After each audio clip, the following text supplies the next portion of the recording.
বহুত ধন্যবাদ। তামোলপুৰলৈ আহি এনেদৰে ডিজিটেল মিডিয়া বড়োলেণ্ড ডিজিটেল মিডিয়াৰ সাংবাদিকসকলক লগ পালোঁ আৰু তেখেতসকলে বড়োলেণ্ড এলেকাত BTR এলেকাত ডিজিটেল মিডিয়া আৰম্ভ কৰি 2018 চনৰ পৰাই ডিজিটেল মিডিয়া আৰম্ভ কৰি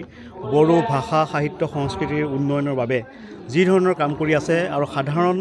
বড়ো ৰাইজৰ থলুৱা ৰাইজৰ উন্নয়নৰ বাবে তেওঁলোকৰ সমস্যাসমূহ প্ৰকৃতপক্ষত উপস্থাপন কৰাৰ যি কষ্ট কৰি আছে তাৰ কাৰণে তেখেতসকলক সকলোকে অভিনন্দন জনাইছোঁ আৰু মই আশা কৰিম যে এই যি থলুৱা চেনেলসমূহ যি নিউজ চেনেলসমূহ এই চেনেলসমূহৰ কথাই এদিন বিশ্ব জগতত বড়ো ৰাইজৰ সমস্যাৰ কথা তেওঁলোকে উপস্থাপন কৰিবৰ কাৰণে সক্ষম হ'ব আৰু ইয়াৰ জনপ্ৰতিনিধিসকলেও যে তেওঁলোকৰ বড়ো ভাষা সাহিত্য সংস্কৃতি উন্নয়নৰ ক্ষেত্ৰত এই পৰ্টেল চেনেলসমূহে যি ধৰণৰ কাম কৰি আছে সেই কাম কৰাৰ ক্ষেত্ৰত তেওঁলোকৰ যি অসুবিধা আছে সেই অসুবিধাসমূহ ঠিক ঠাক কৰাৰ ক্ষেত্ৰত বা এই অসুবিধাসমূহৰ সন্দৰ্ভত আলোচনা কৰাৰ ক্ষেত্ৰত তেওঁলোকে আগভাগ ল'ব লাগে আৰু তেতিয়াহে এখেতসকলৰ যি এই আন্দোলন যি সংগ্ৰাম যে বড়ো জাতিক বড়ো ভাষা সাহিত্য সংস্কৃতিক আগুৱাই নিয়াৰ ক্ষেত্ৰত যি সংগ্ৰাম সেই সংগ্ৰামখন তেওঁলোকে অধিক শক্তিশালী কৰিব পাৰিব। তেওঁলোকে বিভিন্ন ধৰণৰ সমস্যাৰ সন্মুখীন হৈছে। আজি সামাজিক মাধ্যমত ফেচবুকতেই হওক বা ইউটিউবতেই হওক যেতিয়া তেওঁলোকে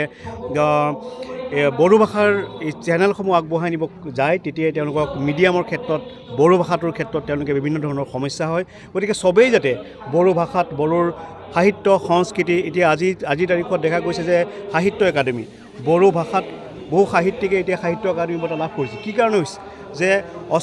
সংবিধানৰ অষ্টম অনুসূচীত যেতিয়া বড়ো ভাষাটো সংযোজিত হ'ল তাৰ পিছৰ পৰাই বড়ো ভাষাৰ দুপত উন্নতি হৈছে আৰু এই কথাবিলাকেই এই ডিজিটেল মিডিয়াই খুব সুন্দৰকৈ দেখুৱাবৰ কাৰণে ব্যৱস্থা কৰিছে। ডিজিটেল মিডিয়া যদি আজি বড়োলেণ্ড এলেকাত নাথাকিলহেঁতেন তেতিয়াহ'লে হয়তো মেইন ষ্ট্ৰীমৰ মিডিয়াই এই যিবিলাক বড়ো মানুহৰ সমস্যা আজি Upendra national academy Upendra national academy নহয় UN একাডেমিয়ে যি সফলতা আজি কৰিছে সেই সফলতাৰ কথা অসমৰ জাতীয় বিদ্যালয় যেনেকৈ কাম কৰিছে ঠিক তেনেকৈ ইয়াতে UN একাডেমিয়ে কাম কৰিছে। এই কথাবিলাক কিন্তু ডিজিটেল মিডিয়াইহে লৈ গৈছে মানুহৰ ওচৰলৈ। গতিকে এই ডিজিটেল মিডিয়াক গুৰুত্ব দিবৰ কাৰণে বা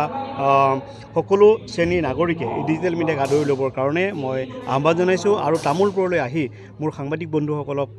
লগ পাই যথেষ্ট পৰিমাণে ভাল লাগিল। আশা কৰোঁ ভৱিষ্যতে এদিন তামোলপুৰলৈ আহিম আৰু মই নিজে বড়ো ভাষাত তেওঁলোকৰ লগত ইণ্টাৰেক্ট কৰিম, কথা পাতিম।